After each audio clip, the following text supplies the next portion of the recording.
So now what's happening is that antimicrobial resistance is one of the biggest threats to global health in the world today, compromising the treatment of infectious diseases and undermining advances in medicine. The most powerful antibiotics, which once saved lives of millions of people across the world, are now effective today. Superbugs have the ability to cause severe infections for which there are no cures. Antibiotics are also reaching people through the food chain, and nearly 80% of these drugs are used by the meat industry, fed to cattle, chicken, and other livestock to help them grow well, and also used as growth promoters. Now, the drug enters the human system through meat, milk, water, and the soil. And throughout this week, two underlying key messages will be proposed. Think twice and seek advice, and misuse of antibiotics puts us all at risk. Be joined by public health advocate and epidemiologist Anita Asamoah, who will help us appreciate the issue at hand.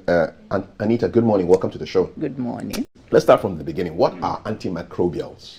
Okay, so antimicrobials comprises antifungals, antibiotics, even antimalarials. So they are all antimicrobials. But we have antibiotics, we have antifungals. They all do different things. They work on different ailments. But when you bring them together as a group, we call them antimicrobials. Okay. Yeah. And what's their use? Okay, so basically, they are used to fight infections. So, for example, like TB, TB patients they have the medications they take. Tuberculosis. So when they take that, it is a bacteria that causes it. So some of these antimicrobials help. When you have malaria as well, the medications you take are part of antimicrobials. They help you when you have some maybe viral infections as well, though for viral antiviral products, you may not get it over the counter. It's not easy, but some people still have access to them. So those ones they cure some of your viral infections. Okay, so when you talk about antimicrobial resistance, yes. What's that all about? Okay, so antimicrobial resistance is when, with the use of antibiotics, when antibiotics was found, then with the way people have been using it, the way we overuse them, the way we misuse them, not completing your dose. When a doctor writes a prescription for you, you don't complete the dose. You skip maybe today or this morning, you take it in the evening. Tomorrow you skip it. That is misuse. So over time, you see that the bugs or the bacteria or the virus, they develop resistance. They mutate. They go back and bring back more energy. So they are able to drug you are using against them, and at that point the resistance sets in. They fight against the medication. So would you say then at that point the virus or the bacteria has overpowered the drug? Oh yeah, definitely, because that is when you see that these infections are treated and they are not healing or maybe going anywhere, and that is why we have new drugs being produced every time. But because producing antibiotics are very expensive, most of those pharmaceutical companies are not able to come out with new drugs every time. So we have to be able to maintain, using the antibiotics well, so that over a long period of time, it would cure the ailment, or it would be able to kill the bacteria. So in Ghana, what is the state of play as far as antimicrobial resistance is concerned? Why should we be worried? We should be worried because in Ghana, people are able to go to the local drugstore, the chemical shops, and access antibiotics without prescription. They are able to buy it from the malams selling, they put it on their head, they sell, and they are able to get single doses. So you are able to get maybe 500 milligram of what you call the red and yellow. That one, which you're not, maybe you're supposed to complete it for 5 days. You're able to get it for just 1 day. Oh, mia, then they will just swallow it there. That's all. Or maybe flagyl. That is very common because of maybe runny tummy people have. So, they have access to it. So in Ghana, we have to be very concerned because people have access to it. That is just it. And misuse it. That is the issue. Then it appears to be a regulatory problem in Ghana, isn't it? Not only in Ghana, worldwide, everywhere. Because advanced countries, they are able to regulate well. But because regulate well, we have a problem. You get it? Because, our healthcare system, we are not yet there. We still have a long, long way to go. Though we are trying, but we are not yet there. So regulation is a problem. Logistics chain supply is a problem. So that is it. So now there's now a phenomenon called superbugs. What exactly is a superbug, and how is it linked to this conversation we are having? Okay, so superbugs like bacteria, viruses, and all. So we just group all of them as the superbugs. Yeah, but why are they superbugs? Yeah, they are powerful. They can attack you and break you down. When you have COVID, you can't smell anything. When you have malaria, when you have malaria plus, it could damage your brain. It kills children under 5. Every time. But now we have the treated mosquito treated net. So it helps. But then when these bugs attack us, we know you can. It can be deadly. So yeah. How is the world dealing with antimicrobial resistance? Okay, so one of the ways the world is dealing with it is through awareness we are doing. And that is why we, the members of the British Society for Antimicrobial Chemotherapy, we do this every year. It is a week-long program. You create awareness. The clinicians in the hospitals, those prescribing as well, the doctors, we educate them as well. You don't give prescriptions with maybe assuming my ailment, I can take antibiotics for a 5-day course. You don't go and give me the one I'm to take for 14 days, 2 weeks. Give the ones with the shorter, duration for the treatments, so that all this can prevent the resistance. Wouldn't somebody think you are trying to tell the doctors what to do? No, surely they should know that I should give you 5 days instead of 14 days. Well, the doctors know, but then sometimes a patient may tell them that I don't have money for A, and maybe it's B. Maybe A is a longer course duration and B is shorter. The B would be effective, but it is expensive, so the doctor will write A for you. But they know, obviously. Most doctors know that. And then we also try to educate them to know that you don't, when assuming I have an infection, and you've not sent me to the lab, you don't write a prescription for me with antibiotics. Let the lab results come first, then you can prescribe antibiotics. Which of the infectious diseases are most compromised by antimicrobial resistance? Okay, so for example, TB, tuberculosis is, because, when you have HIV as well, and infection setting, it is a problem because you're taking the HIV drugs, you're taking the TB drugs, a whole lot of your system is breaking down, and if your immune system is not strong, if you don't take it regularly according to as it is said, then it's a problem. So that's one of the ailments that is a problem. Are we in Ghana experiencing antimicrobial resistance to a common disease like malaria? Oh yes, but people have malaria and they die from it. People have malaria and they tell you, oh, I've treated typhoid, I've treated mafedronisa and they go to this hospital, they go to that hospital, and maybe last they will get to a hospital, a doctor that can tell them that, okay, this is malaria maybe, but you have maybe plus of it, and then they will be treated. But then what happens mainly is because people self-medicate at home before going to the hospitals. They buy these drugs even before going to the hospital. So as of when they will get to the hospital, they've already started taking the course. And because it's also not healing, the doctor will have to also prescribe another set for them. All this is not good for your system. So when you are sick or you see any symptoms of any ailment, or you feel you're having maybe malaria, or you are coughing, it could be COVID, it could be TB or anything, just go to the closest health facility near you and let the doctor prescribe for you instead of going over the counter to buy. And our local chemical shop dealers, we also educate them that they should not sell for people. The single doses of 1 capsule, 2 capsules, or amekofa for miyefu and all that, they should stop. And we also know that people buy some of those antibiotics and grind them, like you are grinding something, and put rural communities, when they go to the farm, maybe they have cats, they put on them to heal instead of maybe swallowing. All those are ways by which we are misusing antibiotics, and it is not helping us. Why is that not recommended, that you grind it? You open up the antibiotic, then you grind it, and then put it on the soil? Oh no, it's a chemical component. You swallow it as it is, or as the doctor has said, or as the pharmacist has told you. You don't. When you alterate the contents or the components, when you do that, it's like a chemical reaction. When I grind it and add water, I mean, you've changed its component, composition. So that is wrong. Yeah. I understand antibiotics are now reaching us through the food chain. Yeah, through the Explain food chain. that for me.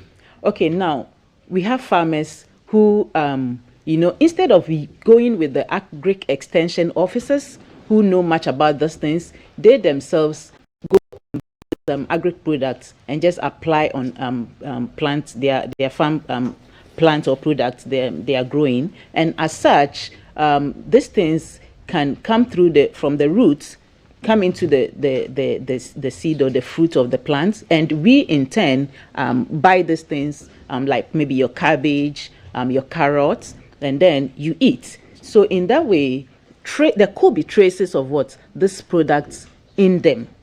We take them, we don't know. And then even in the animal people, the veterinary sector, people rear animals without the veterinaries maybe even knowing, or maybe calling the veterinary officers, for routine checks. But we know there are veterinary officers who go around now. Last week I saw one of them doing, he said he was going for rounds, which is good because they are able to check what these people are doing, the antibiotics they are giving the animals. So if they overgive them, some people want the animals to be big so that when they are about to sell during the salad period or to a customer, they get more money. So that is wrong as well. So they feed them antibiotics and all that. So what we need is more vigilance on the field with our epidemiologists, with our animal farm extension officers, with our veterinary officers in the district and all that. But we should really, really do this because there are lapses. I know there are lapses. People are at work, but they are not working and they are being paid. They should work because our health system, we really have a long way to go. People are at work and are being paid, but they are not working. Yeah, you don't see. You don't see that. Yeah. So let's now look at our theme this year for the World Antibiotic Awareness Week, preventing antimicrobial resistance together. And there are some key messages that you want to focus on. One of them is, and the other one is seek advice, and misuse of antibiotics put us all at risk. Let's talk about those key messages. Okay, so seek advice. Go to the doctor before you take anything. Don't go and buy anything. Follow the prescription rules. Don't skip your medication. If you are in doubt, go to the pharmacist where you bought it, or the pharmacy where you bought it, or the doctor or a nurse. Then they tell you what to do. But for antibiotics, don't skip this morning and in the afternoon say, I'm going to take double dose. If you're supposed to, don't do that. Make sure you just take the dose you're supposed to take in the afternoon and continue in the evening and seek your doctor's advice. And what if I was given antibiotics for, let's say, 7 days? Okay. But I missed day 1. Okay. And I started from day 2, day 3, day 4, day 5, day 6, day 7. Mm-hmm. Do I add another one to make it day 8? You have to call, because since you didn't start on day 1, you can end it on the day 8. Mm-hmm. It's not advisable to double. No. You don't double anything. Okay. You don't double anything. When in doubt, just call or maybe seek help from the doctor who you went to, or if assuming you don't even have access to get back to that doctor, maybe the facility is far. I mean, there are good nurses who run these chemical shops around us. You can just go ask them. Yeah. How big is the challenge from these, the people who go around hawking drugs? They carry the drugs on their heads. Yes. You find them inside our trotros and long distance vehicles. Yes. You hear some of them even advertising on radio. Yep. And on television. Yes. So that is censorship. Mm-hmm. Our radio airspace, media space, they have to, regulate these people and really know that what they are selling is certified by the or the standards, but some of these medications, they tell you cures 10 ailments, usisi, uyem, your weight loss, hypertension, all in one concoction. And some of them, from research we've been doing on the field, they grind them and mix them in the content they are doing. They grind antibiotics. As they buy the orthodox antibiotics, grind them and mix with the herbs they are doing. Wow. Yes. Collabo. Yeah, collaboration. So, wow. Yeah, so you have to really be careful from buying from these vendors in the buses. You really have to be careful because it is a menace anyway. Because you can die. Yeah, you can. If I have hypertension, for instance, or diabetes, and there's what we call contraindications. What's when that? You take, okay, so I'm taking this medication and not supposed to take this one because of the chemical components that could react. When I take it without knowing, I could die. Adverse effect could happen. Adverse effect, you could faint, you could have sore throat, you could have rashes on your skin.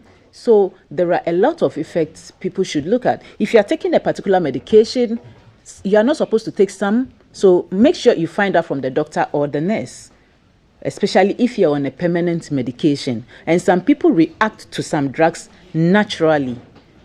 It is a doctor, maybe when they run and test on you, they will know all this. So you are not supposed to go buy anything for yourself just because you feel it is cheap, especially. Our people are gullible. So when immediately they just talk in the bus that, it is 5 for maybe 10 cedis or 20 cedis, they want to buy. And because hypertension is so common, NCDs are so common now, everybody wants a cure. NCDs, non-communicable diseases. Yeah. So it's so common now, and people just want to, get cured. So they buy anything that will heal them. And also, when you have, this is just by the way, when you have a certain illness or ailment you're suffering from, you don't use the religious means alone. Yes, we are a religious people, but don't only say I'm praying when you are diabetic, you are hypertensive, and the doctor has told you that you are, or you have HIV. Someone called me the other day, he's HIV positive, but the pastor said we'll pray for him and the HIV. I said, no, go to the facility, get on the medication, and then you pray along. Exactly. So our pastors, our religious leaders, please, when people come to you for counseling, make sure you tell them the right things to do, so that you don't mix science and religion. They are two different things. If you believe in both, cool, but make sure you take your medication, then pray along. How big of a stumbling block are they, these religious, these edicts, and say, pray everything? Yeah, they even give holy water and say, okay, take. Right. You would be cured. Okay. They are. It's a big issue because they are a stumbling block in us achieving success in our health sector as well. Because when the doctors are treating, then you are doing something at the other end, combating what they are doing. So it's a threat actually. Okay. To us, yeah. Before you go, let's just take maybe a message or two. It's on antimicrobial resistance. Val, you got some messages for us? Yes, this is from Mina Hunter and hashtag GTVBFS. My salute to you, Doctor of Journalism, Kinkaf, and Dr. Anita. Great education I'm not here. A doctor, please. Me too. I'm a public health practitioner. I think he's just giving you props. Okay. Great education here on antibiotics. My question is, which food products are we to take frequently to ensure eradication of microbes and ensure immunity? Are there antibiotics for specific blood types? And this is from Mina Hunter of New ADPRC, and that's the only question we take for today. Okay. So what foods are we supposed to take, right? Okay, eat good food. Balanced diet, more vegetables. Your what's it called? The protein, the carb, but not too much carbohydrates. More vegetables than carbs. Yes, whatever you eat, make sure there's a little meat. If maybe the doctor has told you not to eat meat, more fish, smoked fish. You can boil it, you can steam it or whatever. So we should just eat well. When you don't have money, it's not necessarily, Ghanaians eat with fufu and plenty meat on it. They want this, they want that. No. A little bit of everything, little portions. That's how you are supposed to eat. That way, you are able to keep your weight in check. You are able to, keep fit as well. exercise is very important. People just eat, drink, and they don't exercise. So eat well, and that is it. It's not as if there's any particular type of food you're supposed to eat. Yeah. Okay. How would you judge this week to have been a success? The success of the week is with if I'm able to create more awareness on this our week we are celebrating and get across to more people, especially in the local languages, the three TV stations. I'm going to go to a couple of them, and for me that would be a successful week for me. Anita Asamoah. Asamoah. What's the E stand for? Oh, Esther. Esther, okay. Yeah, So that's my official My name. grandma was called Esther, so you're my young grandma. Anita Esther Asamoah is an epidemiologist and a public health advocate, and we've been talking about antimicrobial resistance. You can find this conversation on our Facebook page. Just go to Facebook, look for GTV Ghana, and you'll find this conversation there. And then if you want to watch it again in real time, I guess, 11:30 tonight on GTV, you will see a playback of this conversation. Anita, I wish you the very best. Thank you. Thank you so much. We want to remind you that we are giving you free pizza, and today's cheesy pizza question has to do with the name of the mascot. What's the name of the official mascot for the FIFA World Cup Qatar 2022? If you know the name of the mascot, go to our Facebook, our Instagram, our Twitter. Look for GTV Ghana. Follow us, like the comment, and put your answer there. The name of the official mascot for Qatar 2022, the FIFA World Cup. Please don't bring your answers to WhatsApp. It's no scoring there, okay? We want you to score. To put your correct answers there. And then you get a chance to win free pizza from us. Yesterday, did you watch the game? Ecuador versus Qatar.